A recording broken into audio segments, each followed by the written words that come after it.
Hi there, welcome to this renovation series of a Madewell 49 spark ignition engine that was made in 1946.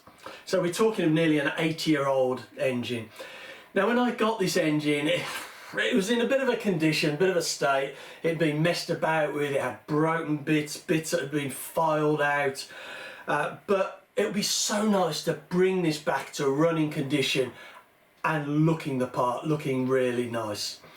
So I've done two previous videos. The first one, we got the engine stripped out, taken apart, stripped down, cleaned up, and just kind of assessed really. In the second video, I was working on the cylinder head. The cylinder head had three fins that had been broken off, and I've now replaced those, and it's quite a nice invisible repair. We'll have a very quick look at that in a second. Now what we're going to do in today's video is repair the backplate. For some unknown reason, somebody's filed a chunk out of the backplate so they could put a longer inappropriate screw in to hold down the cylinder. So anyway, I don't know why people do these things. Anyway, I don't like it and I want to fix it. Let's take a closer look. Okay, well let's have a look at the cylinder head first, and just to show you, those are three original fins there that I haven't touched, but they'd been broken off on the other side, and those three small central fins there have been replaced. And as you can see, I don't know how close I can get in, but it's a fairly seamless repair. I was really pleased with that. But today we're going to be repairing the backplate, and you can see somebody has filed a slot in the back there. I thought it had been drilled originally, but it's not, because it's actually deeper than it is wide. It's not a perfect circle. It's kind of elongated, and the reason somebody had done this is so they could put a longer screw in the back plate. And let me just screw this in. There you go, that goes to there once there's a gasket on it, and the screw comes down here to hold on the cylinder on the top, and the screw was too long, and so they'd filed this so they could get the screw in properly. I just don't know why people do this. But there's a recess here where a fibre washer goes in. You can see there's a little bit of a slot there, and a tank. It's got a metal tank that just plugs into the back there and then seals. But of course, if we've got a filed in slot here, that's not going to work. So anyway, enough on that. What we're going to do now is we're going to hopefully do a nice repair on this, not only so it's functional, but so that it looks a lot better as well.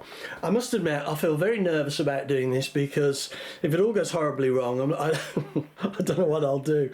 But anyway, the slot, as I said, it's slightly deeper than it is wide, and it's about 3.5 mil.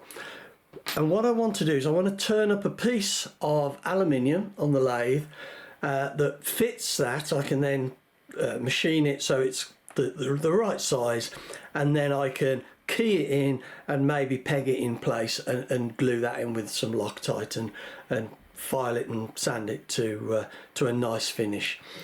Now what I'm going to do to start with, because I want to make this round, here.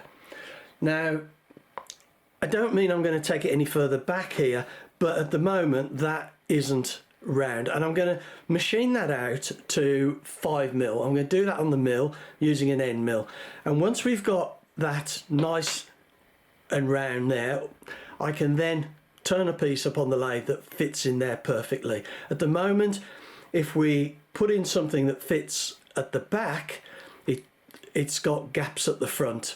So you'll see how it comes along anyway. So I'm going to get this in the mill and machine that so we've got a nice round semicircle of 5 mil.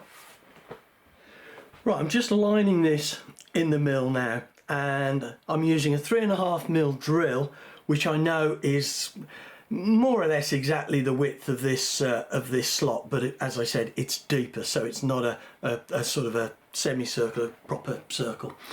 So what I'm going to do is, or what I've done is, I've used this 3.5mm drill just to make sure I'm in the dead centre of that hole, which I am. I've gone right up to the back of it, and 3.5mm drill isn't touching the sides, it's equidistant either side. So what I'm going to do now is lock off this x-axis so that we can't alter that, or it doesn't move or drift or whatever. So that is locked off now, and all we've got to do is line it up front to back on the y-axis. So what I'm going to do now is take this drill out, and I'm going to put in a 5mm carbide end mill, and then we'll line that up very carefully, and we're going to take that out, as I said, to 5mm. Now I don't want to, because the back of this is very, very wafer thin. If I just zoom in, really don't want to take any of that out. So I'm going to line the mill up so it's just kissing the back of this slot, and hopefully retaining that thin web there. So I'll get it set up now and get this milled.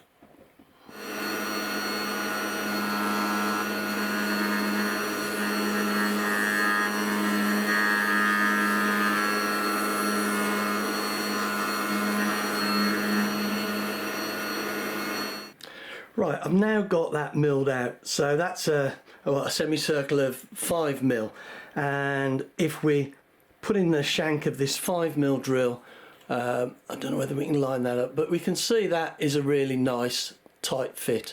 So what I'm going to do now is get my lathe set up, and I'm going to turn a piece of aluminium that will fit in there nicely. I've got some dural aluminium, and we'll start making the replacement piece. Right, well, first off, I've turned down this short length of dural aluminium, so it's nice hard aluminium, and I've turned it down to 8mm so it'll fit into this collet block, so that when I have this bit turned down in a second, which I'm going to do, for that I'll be able to hold it in the mill and I'll be able to work on it. So rather than trying to put it in the vise on my mill, it'll be much better in this collet block. So we'll get this in the lathe, and we'll get this turned down to fit nicely into that back plate, and we want to really, this wants to be a really nice sweet fit. There we go.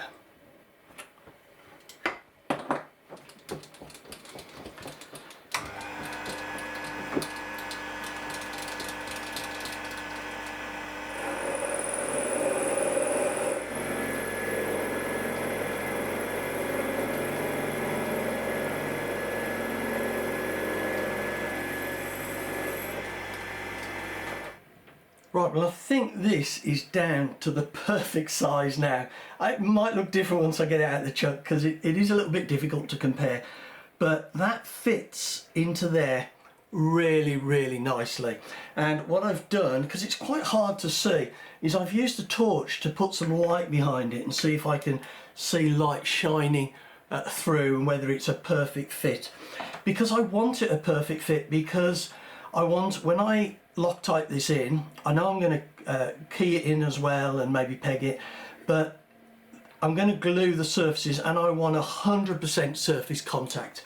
I don't want it a little bit too small, or we'll just have 10% or 20% of this semicircle being glued and the rest a waste of time. So we really want to get maximum gluing as if we can. So I'll take this out now, and we'll have a closer look to see how it fits, and if it looks right, we'll get it in the collet chuck in the mill, and we'll start to mill the shape for the bottom here, the recess and that. I think that's a good sign. If you press it, it actually just holds in there, because it's a really nice tight fit, and I can't see any gaps or anything, so I'm really pleased with that. Right, so we've got this mounted in the mill on its side in the collet chuck, and that, as we saw, fits in there really, really nice. But it's a lot bigger than we need. We only need half of it, semicircle. So I'm going to mill a flat on this so it's just slightly proud of where the back plate will be. I don't want to put this in and then have to spend ages filing it. I don't mind filing it, but I just want to do as little of that kind of work once it's actually fixed in as possible. So I'm going to take off the bulk of it to there, as I said, and then I'll take off the tip to bring it down to this lower shelf for the gasket. So I'll get that milled now.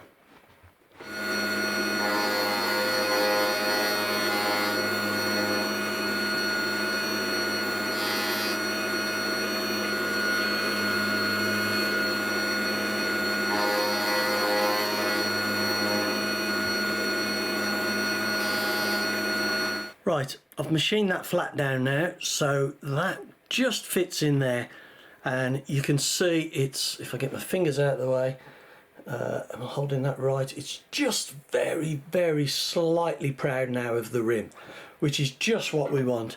So now I'm just going to take I think it's about 1.5 mil off here, just to reduce that down to the that step there.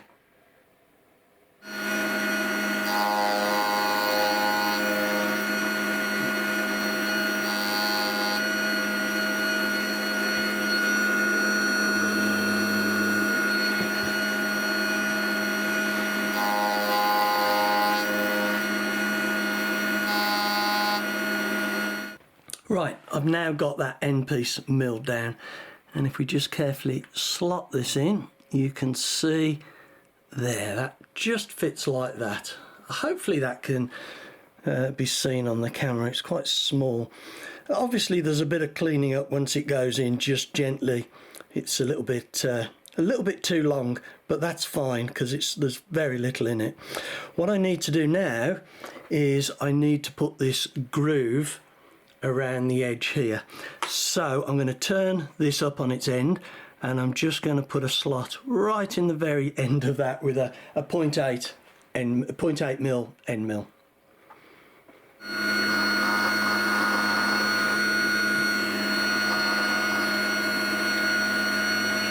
Right, hopefully you can see I've got the little slot there for the gasket. It might be very slightly shallower than on the back plate, but it'll be fine, I'm sure it will. I don't want to go any deeper because I don't want to weaken this, but also my end mill is tapered, you can see, and if I go much deeper it's going to catch on the top here and snap off. So, but I think that's absolutely fine. And what we need to do now is yeah, that looks great. What we need to do now is cut that off so that it is just proud of this top rim here, and then we can have a look at how we're going to fix it in. Okay, so another quick look. That's where we are at the moment, and now all we need to do is trim this off along that top edge, and we can look at keying it in. Right, well I've got it in the vise and marked up. Now the last thing we want to do is slip with the saw and run down this bit we've just machined and roughen it up, because it won't fit very well and we'll lose some of that nice sticking surface. So what I'm going to do is I'm going to put my finger against it with my nail like that and put the blade up against it, and now we can't slide. If we just leave this to luck, the chances are we'll slip down and, or we could do, and damage it. So let's put our finger in the way. I do this when I'm doing filing as well, just to stop my file from slipping sideways. And even though we've got a bit of depth now, I'm not going to remove my nail just in case this bounces out. I really don't want to have to do this, having spent, well, this probably take me an hour up till now to get this far, and we're definitely on the home straight. Right, we've got this clamped up in the mill now, and that piece of aluminium we've just made, the infill, is held together with these blocks. So it's not going to move while we mill it, although I am going to take really thin slices. And what I want to do is just take it down so it's just very slightly shy of the outside rim. I don't really want to mill the outside rim if I can help it. If we just kiss it, that doesn't really matter too much, but I'd rather not. once we've got that down to as close as we can to the rim, I'm then going to put a slot going that way with the 0.8 end mill, and I'm going to put that across there, 0.8 end mill slot, and then we're going to slot down a piece of aluminium into that when we finally Loctite this all together, and that will act as a key to hold that in place. I may put a pin lower down, but I'll see how this goes first.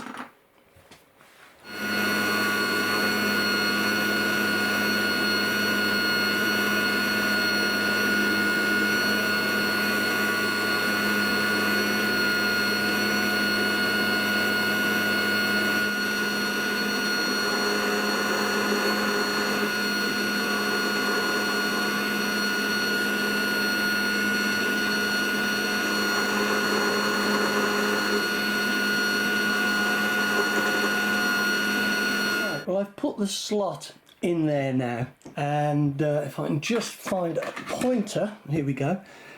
So we've got a slot that goes across there, so from the old across the new and back to the old, and I've got a thin wafer piece of aluminium here that just now slots into that. Now it's not a press fit, it's just a really nice, which side is it? Is it that side? Hang on a minute. I've got a few different pieces. These, there, you could see that fits in there, and rather than push it all the way across and fully in, I'll just leave it like that, and you can see that just goes in quite nicely. And I did this bit of machining when I was doing the head fins, and I wasn't happy with the thickness. So, and I thought it would come in for this because it's just a little bit thinner, and so a little bit more of an easier push fit. So I think what we're ready to do now, I need to have a think about it, but I think we're ready to actually Loctite this main piece in, clamp it up again like this, and then put in our slither like that. It'll take a bit of time to line it up, no doubt, because we're going to take this out, but I'm sure that'll be fine. So I think we'll get this glued, and then we'll leave that a good 24 hours actually in this vise. Right, well, I've got my bits taken apart. I've got my Loctite 641, and I'm going to put some Loctite on it. I'm going to put my little piece in, and then I'm going to put in my slither of aluminium and clamp it all back up in the mill vise. And I put on a bit of plastic on the block that's going to press against here, so that if any of the Loctite comes out, I don't end up sticking it to the vise, or the vise block anyway. So I will get this done, and I'm not going to film it, but all I'm going to do is just put the Loctite on, reassemble it and put it back in. Simple enough. Right, well, that's all glued up now, and you see I put an extra bit of tape just to make sure I don't get any glue on the blocks and end up sticking the backplate to the block. But we've got the Loctite in on the piece we've machined. We've also got the Loctite in the slot, and I've just very gently tapped that in. So that now looks absolutely perfect. I'm really pleased with it. So I'm going to leave that for a good 24 hours, and then what I will do is I will get my end mill, and I will just take the thinnest slithers off this. I know this is a big piece that I've put in, this key piece, but it just helps to for handling, I suppose. So, but I can just run just a fraction off that until I get down to the back plate, and it will be fine. It's just exactly the same way I did the fins, so hopefully it'll be fine anyway. If not, well, we'll machine it out and do it again. Right, well, the Loctite is hopefully cured now, so I'm going to machine that piece down to the rim of the backplate, and I'm going to do it very, very gently, very thin slices, because that is quite a big piece of aluminium.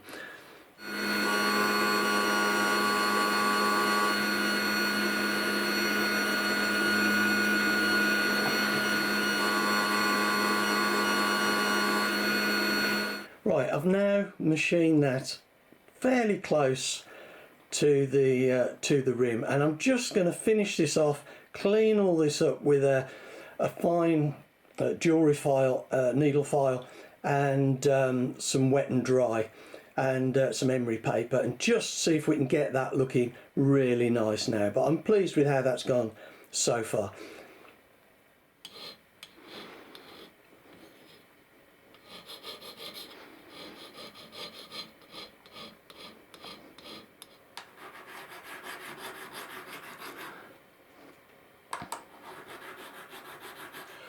Well, I've now got the back plate finished, and I am really pleased with it. There's one little bit, if I'm being really picky, that could have been slightly different, but I am really pleased, and I'm really relieved to get this done. So let's take a closer look. Right, well, here is the finished back plate, and if I just turn this round, you could probably see where the repair is, but it does look really good. And I mean, you can see there's marks here. It looks like somebody's perhaps had a pair of grips on it at some point, because there's marks there and there's marks here, so they've tried to take the back plate off that way. But the piece I've put in is here, and there we go, and you can just see on the lower rim there where the gasket goes, there's I couldn't blend it in quite as well. I mean, it's still quite smooth, but there's just a little bit of a mark where that new bit of metal comes down, aluminium comes down, but you can see it's blended in really nicely. Now, if I'm being really picky, there's, and I hope I can show you this, there's a, where is it? I can't even find it myself now. Hang on a minute. Oh yeah, there we go.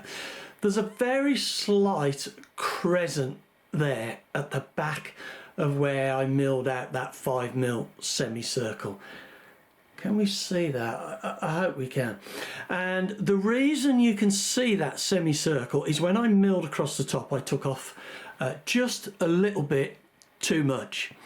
And what you should do is leave enough, as has occurred here, where you can actually file it down to size, whereas I actually, the mill just passed straight over that, and like I said, I took off too much. If I'd left it slightly proud and filed it, then the aluminium would have spread enough just to fill that crescent. Hopefully it's visible, but I mean, you know, you have to really struggle to see that. So I am really pleased with the finish. Nice to get this done, because I have been quite apprehensive about doing this, mainly because if you mess it up, I'm not sure what I would do. So we can screw this in the back here, and I'll just get the tank in as well. Okay, there we go. Now I've got a complete black plate, and the tank still fits nicely, of course. Still need to make a gasket for it, but it just looks so much nicer. I think the bit I repaired is just here at the moment. So as I say, you can't see that at all. It looks really nice. And of course the screw, which was too long, so they filed it out. Somebody filed it out. I need to make new screws anyway, and don't worry, they'll be exactly the right length. Well, I'm going to draw this video to a close now, and all I've got left to say is I have thoroughly enjoyed repairing this, the process, and actually seeing it finished. It just sets off that crankcase and tank. Really pleased, like I said. Now I need to think about what is going to be the next part of this restoration project of this Madewell 49, and I'm just looking here at the container of bits. I may end up doing the cylinder finish, the paint finish on that, and sorting out some screws, not only for the cylinder to hold it onto the crankcase, but also for the head as well. Or I may end up doing the prop washer. The prop washer is going to be quite an interesting job to get that right, so that it looks just the part. So anyway, please come back, see how we get on in the next video. Thanks very much for watching.